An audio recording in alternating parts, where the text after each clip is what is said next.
Blížia sa veľkonočné sviatky, dá sa povedať, že sú pred odvermi a preto sme si my, v spoločnosti Šebo Winery, pre vás dovolili prichystať degustačný balíček Classic. Jeho súčasťou sú rozličné typy vín, ktoré sa hodia na slávnostný veľkonočný stôl a my sme si dovolili pre vás pripraviť aj také degustačné menu, vzájomnú kombináciu jedla a pitia od nás. Silvánske zelené ako odroda sa zo slovenských vinohradov pomaly vytráca, čo je veľká škoda, pretože určite tu má svoje zaslúžené miesto. Konkrétne tento silván, ako vidíte už na farbe, je naozaj veľmi krásne vyzretý, vôňa plná medu, medového plástu. V chuti veľmi pekné marhulové ovocné tóny. Aj napriek tomu, že už je to staršie víno, tak stále má veľmi peknú sviežu kyselinku, ktorá mu dodáva punc, ktorý silvánskemu zelenému patrí. V chuti dominuje veľmi pekná svieža kyselinka, ktorá je zachovaná a tejto odrode naozaj svedčí. A keď sa tohto vína napijem, tak najviac si z tých veľkonočných jedál k nemu viem predstaviť klasickú veľkonočnú syrovú hrudku. Predstavujem vám Sauvignon Blanc z vinohradu Sahara.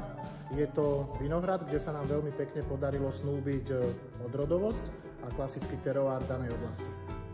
Ovocnosť vo vôni prechádza aj do chuti.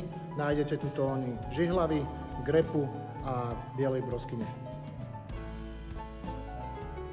Keď ho ochutnám, tak si viem, čo sa týka jedla, k nemu predstaviť kombináciu šunkovej rolky v aspiku. Pálava z produktového radu Chateau Modra Terroir v sebe skrýva naozaj veľmi typické krásne korenisté tóny tramínu, vôňu ruže a zároveň aj pre pálavu našu tak typické liči. Keďže je táto pálava polosuchá, tak najlepšie sa k nej hodí nejaký druh koláča a môže to byť typický veľkonočný metrový koláč na všetky spôsoby. Predstavujem vám ruánske modré rosé z produktového radu Chateau Modra Terroir.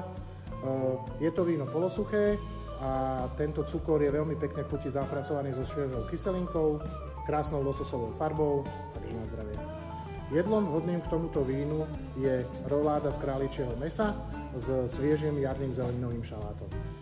Cabernet Sauvignon, neskorý zber. Jedná sa o naozaj kvalitné ročníkové víno, veľmi pekne vyzreté a ja som rád, že v našej spoločnosti máme na výrobu kvalitných červených vín nielen malé barikové súdy v objeme 225 litrov alebo drevené súdy v objeme 500 litrov, ale zároveň aj veľké súdy, ktoré sú objemovo 6000 až 7000 litrov a sú veľmi dôležité z hľadiska mikrooxidácie. Aromatický profil je krásne ovocný, dominujú v ňom višne, v kombinácii s horkou čokoládou a v chuti potrhnuté tanínom. Čo sa týka jedla, tak k tomu by som odporúčal bravčovú klkovičku spolu s koreňovou zeleninou. Predstavujem vám naše frizante, je to sítené rúžové víno z odrody Svetovavrinecké a takisto ako všetky rosečka, aj tu sa nachádzajú atribúty krásnych tónov drobného bobulového ovocia a je tam veľmi pekná lososová farba. Určite vám veľmi dobre padne s tvarohovým pohárom s piškoltami, na vrchu zdobeným napríklad čučorietkami, malinami alebo jahodami.